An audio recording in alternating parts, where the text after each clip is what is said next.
안녕하세요. 30대 여성입니다. 제가 이렇게 사연을 보내게 된 이유는 저희 시아버지 때문이에요. 시어머니도 아니고 시누도 아닌 시아버지 때문에 제가 이혼을 결심하게 될 줄은 상상도 못했어요. 시아버지가 그런 분이실 줄이야. 솔직히 시아버지 성격이 드세서 힘들어요. 막말을 하셔서 힘들어요. 뭐 그런 이야기야. 다른 분들의 사연에서도 종종 나오는 이야기잖아요. 하지만 저는 저희 아버님 같은 분은 정말이지 본 적도 들은 적도 없네요. 하긴 결국엔 남편이 제일 문제였습니다. 남편이라도 아버님으로부터 저를 보호해줬다면 제가 아버님을 안 보고 살면 안 보고 살았지 이혼까지는 생각하지 않았을 테니까요. 남편과 저는 성격이 많이 달라요. 두 사람 성격 중 누가 더 좋다 나쁘다를 떠나서 저는 주변 사람들의 눈치를 좀 보는 편이지요. 그렇다고 상대방한테 빌빌거리는 건 아니고 눈치껏 행동한다고 할까요? 짚고 넘어가야 할 일은 짚고 넘어가는 편이고요. 반면에 남편은 눈치가 없는 편이고 굳이 서로 불편한 상황은 만들어서 뭐하냐. 안 해도 될 말은 하지 말자는 식이지요. 제가 남편과 이혼하게 된 이유를 이야기하려면 일단 저에 대해서 설명을 해야 할 것 같아요. 제가 대학생일 때 저희 부모님께서는 음주운전 교통사고로 세상을 떠나셨습니다. 하지만 가해자를 탓하고 원망하고 슬퍼할 겨를도 없이 제가 처리해야 할 일들이 많았어요. 부모님께선 작은 식당을 운영하고 계셨는데 도무지 저 혼자 어떻게 할 수가 없어서 가게를 팔았습니다. 부모님이 생전에 고생하시면서 일구신 재산이라 생각하고 권리금까지 받아서 팔았습니다. 이 밖에도 아파트를 상속받게 되었고 얼마의 예적금 그리고 보험금도 좀 나왔어요. 이 과정에서 정말 상처가 되었던 건 친척들의 반응이었습니다. 원래도 친정 부모님과 친가 어른들의 사이가 좋지 않았기에 애시당초 그쪽에 기댈 생각도 기대도 전혀 없었거든요.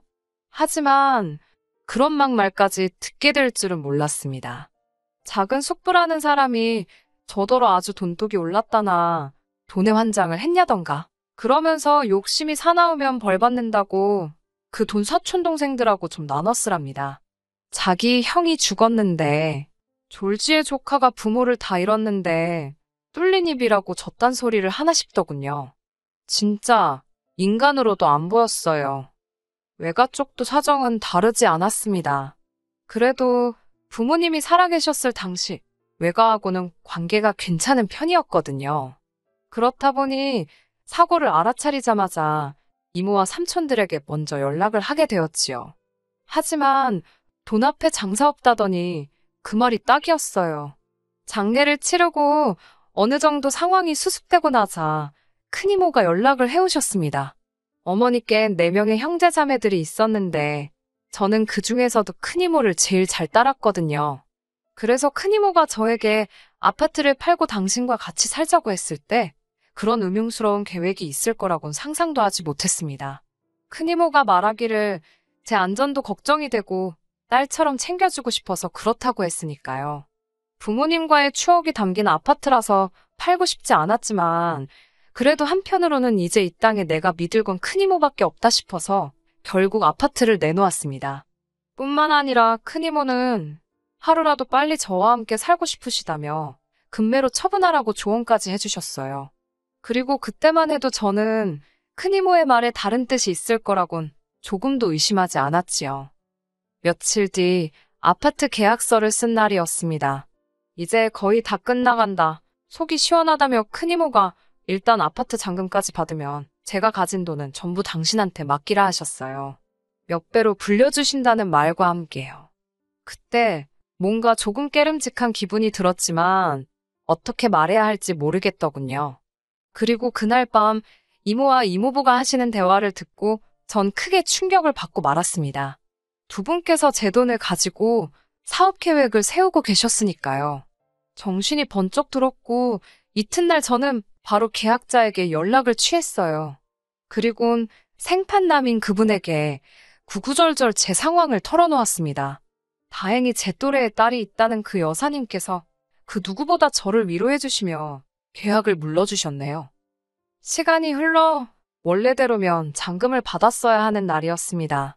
이른 아침부터 몇 시에 부동산에 가냐며 같이 가자고 연락을 해온 큰 이모에게 곰곰이 생각해봤는데 역시나 아파트는 안 팔고 싶다고, 그리고 돈 관리도 제가 알아서 하겠다고 말씀드렸습니다. 그러자 큰 이모는 처음엔 저를 어르고 달래시는 듯 하더니 결국 얼마 가지 않아 화를 내시며 속내를 드러내셨습니다. 너 크는 동안 내가 너한테 얼마나 잘해줬는데 하늘에 있는 네 엄마가 너 욕심 사납다고 욕할 거라면서 별의별 소리를 다 하시더라고요. 그 이후로는 정말이지 아무도 믿을 수 없게 되었습니다. 이후로 기댈 수 있는 가족 하나 없이 10년을 혼자 살았습니다. 그러다 우연히 남편을 소개받게 되었지요. 제 모든 상황을 알면서도 남편은 개의치 않는 눈치였어요. 그리고 남편이 프로포즈를 해왔을 무렵에는 성격 차이로 인한 다툼도 많이 줄어든 상태였고요. 그래서 결혼을 결심했지요. 하지만 저에게도 가족이 생긴다는 기쁨이 컸던 탓인지 나름대로 따질 건 따지고 고른다고 골랐는데도 못 보고 지나친 것들이 있었네요. 결국 이렇게 이혼을 하게 된 걸 보면 제가 헛똑똑이었나 봐요. 아무래도 친정이 없다 보니 상견례는 따로 하지 않았습니다. 상견례에 나서주실 어른들이 없다는 걸 시부모님께서 이해해 주셨어요. 결혼식이나 혼수, 예당 같은 경우 제가 부모님이 물려주신 집에서 살고 있었는데 위치 자체가 저나 남편 직장에서 그다지 멀지 않아서 남편이 들어와서 살기로 했습니다. 혼수를 해봤자 이미 집에 기본적인 가구 과전은 다 갖춰져 있었기에 남편이 크게 돈 쓸 게 없었어요. 하지만 예단은 생략하기가 어려웠습니다. 주변 지인들이 그래도 네가 해가는 게 많은데 무슨 예단까지 해가냐고 한마디씩 하긴 해줬지만 당시만 해도 솔직히 저 말이지요. 시부모님과 정말 잘 지내고 싶었습니다. 저희 부모님이다 생각하고 잘해드리고 싶었고 정말 딸 같은 며느리가 되고 싶었습니다. 잘 보여서 예쁨 많이 받고 사랑도 많이 받고 싶었네요. 그래서 예단으로 두 분께 명품 시계 해드렸습니다. 이후로도 이틀에 한 번씩 전화드리고 옷 사드리고 한 달에 30만 원씩 용돈 드리고 명절과 아버님 생신 때 또 따로 50만 원씩 챙겨드렸어요. 제 딴에는 정말 최선을 다했습니다. 하지만 시부모님을 만족시켜드리는 건 제가 생각한 것보다 훨씬 힘들고 서러웠습니다. 그간 제가 겪은 일들을 하나하나 열거하자면 3일 밤을 꼬박 지새도 모자랄 판이지요. 그러니 이혼을 결심하게 된 결정적인 사건만 털어놓겠습니다.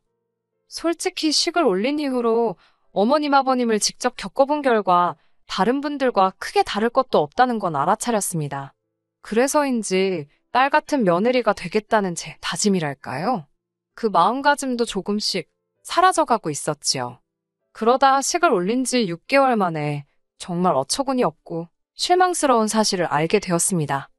그전부터 항상 의아했던 것이 아버님께서는 평생을 택시 운전사로 돈을 버셨다 들었거든요. 그러나 단 한 번도 아버님이 운전하시는 모습을 보질 못했습니다. 차가 없으신 것도 아니었어요. 그래서 언젠가 아버님께 아버님은 운전하시는 걸 안 좋아하시나 보다고 운을 띄웠습니다. 그러자 아버님께선 멍청한 놈들 때문에 발이 묶였다며 갑자기 짜증을 내셨습니다. 솔직히 그땐 그 말뜻을 정확히 이해하지 못했는데 저희 아버님 성격이 워낙에 불같으셔서 또 묻기도 그렇고 그냥 그러려니 했네요. 사건이 벌어졌던 날은 아버님 생신이라서 시댁에서 점심을 다 같이 먹었습니다. 어머님께서 며느리 솜씨 좀 보자고 하셔서 얼결에 제가 준비하게 되었어요. 사실 남편 말로는 생신에는 항상 외식을 했다고 해서 올해도 당연히 외식을 할 줄 알았거든요. 아무튼 어머님께선 미역국을 비롯한 몇 가지 음식 목록을 정해주셨어요. 그리고는 추가로 아버님께서 갈비찜을 좋아하시니 며칠 두고 먹게 양 좀 넉넉히 그리고 꼭 칸으로 준비하라셨습니다. 물론 상차림에 들어간 비용은 전부 저희 생활비로 부담해야 했고요. 그래서 생신 선물로는 요새 유행한다는 용돈 박스에 10,000원짜리로 50만 원만 채워 넣었습니다. 하지만 유감스럽게도 50만 원도 제 딴에는 쓴다고 쓴 건데 좋은 소리는 못 들었네요. 아버님께선 이게 다 5만 원짜리였으면 얼마나 좋았겠냐며 오히려 핀잔을 주셨거든요. 아버님은 생신상에 들어간 제 노력과 시간, 그리고 비용은 안중에도 없으신 눈치였습니다. 순간 파스가 덕지덕지 붙은 제 손목을 보니 눈물이 왈칵 쏟아지더라고요. 그러자 아버님께선 저더러 갑자기 왜 재수없게 남의 생일상 앞에서 울고 난리냐며 밥맛 떨어진답니다. 그러더니 앞에 놓인 생신상을 냅다 발로 차시고는 술이나 드시러 가셔야겠다며 자리를 일어나셨어요. 화장실로 향하시던 아버님께서 남편에게 가서 차 시동 걸라고 그러시는 게 들렸습니다. 하지만 이미 남편이나 아버님이나 식사를 하는 동안 막걸리와 소주를 꽤나 마신 상태였기에 둘 중 누구도 운전을 하면 안 되는 상황이었지요. 저는 남편에게 운전을 지금 어떻게 하냐고 안 된다고 막았습니다. 아버님께도 저 때문에 그러신 거면 저는 근처 카페라도 가 있을 테니 집에서 드시라고 말씀드렸지요.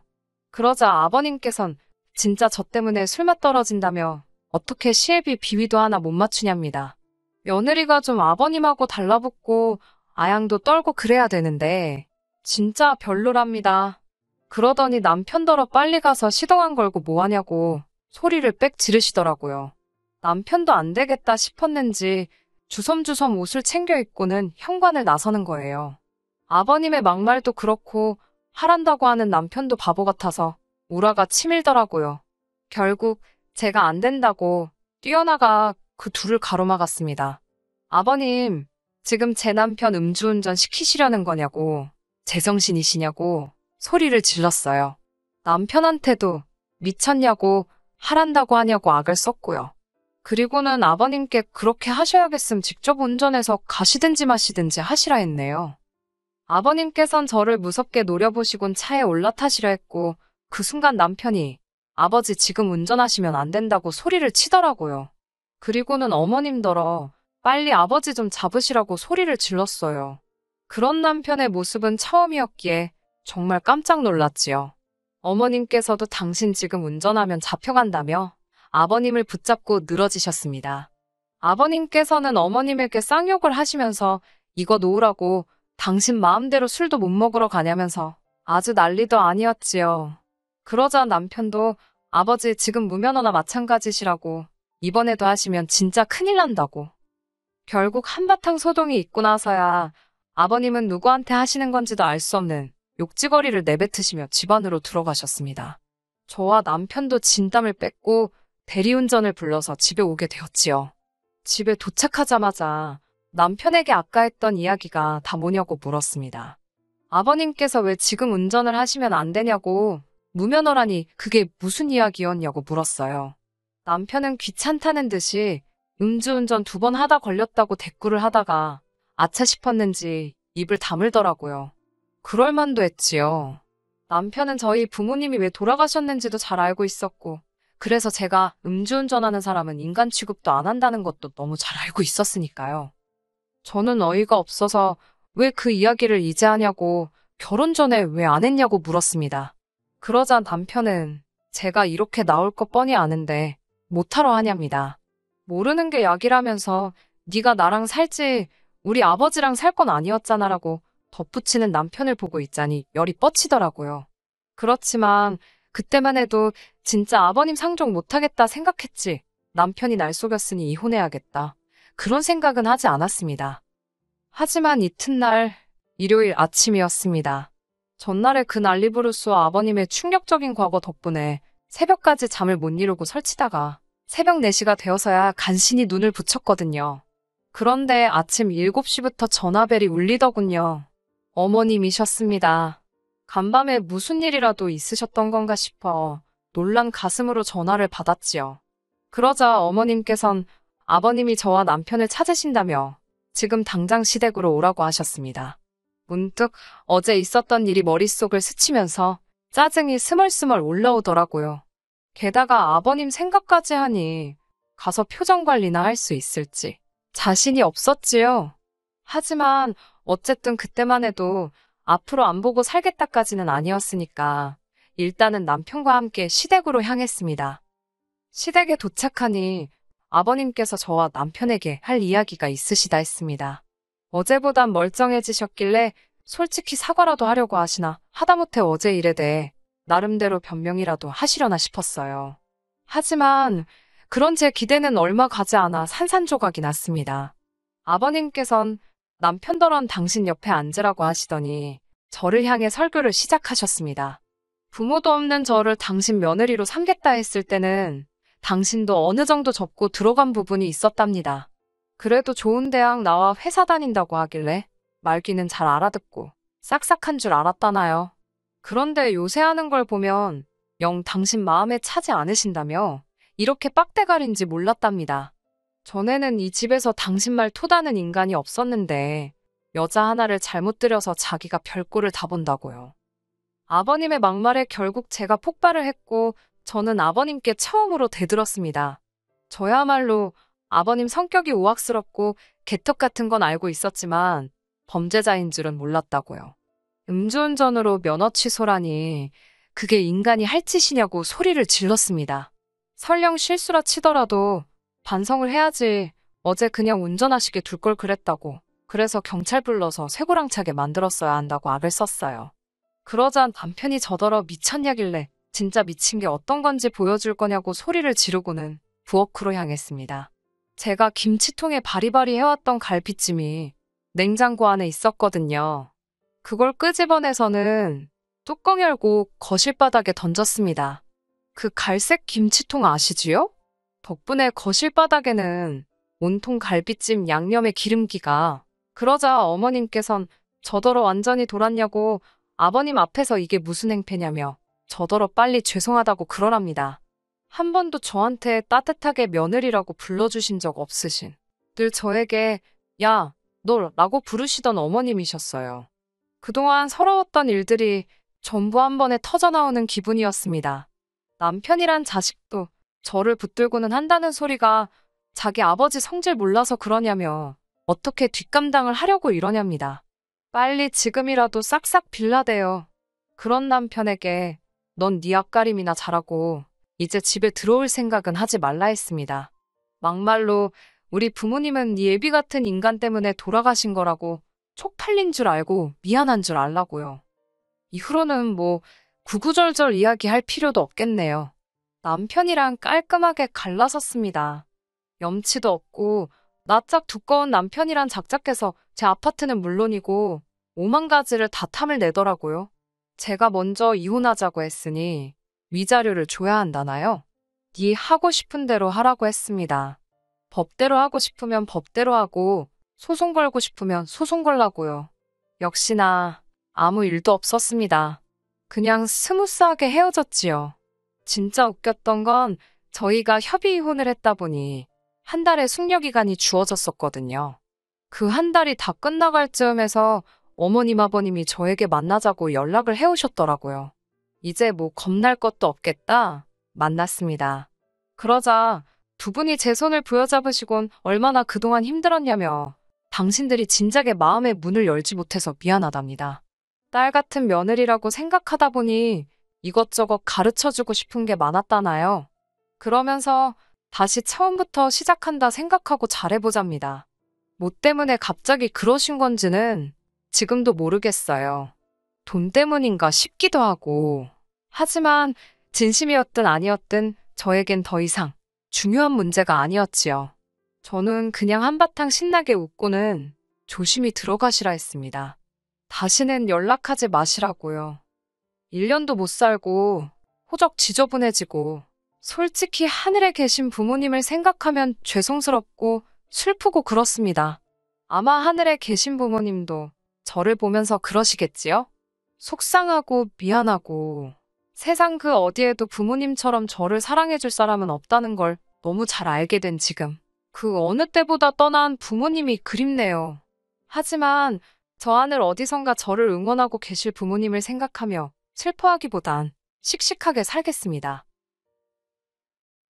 끝까지 들어주셔서 감사합니다. 오늘의 사연은 여기까지입니다. 구독과 좋아요, 알람 설정 부탁드리고 더 좋은 사연으로 다시 찾아뵙겠습니다. 감사합니다.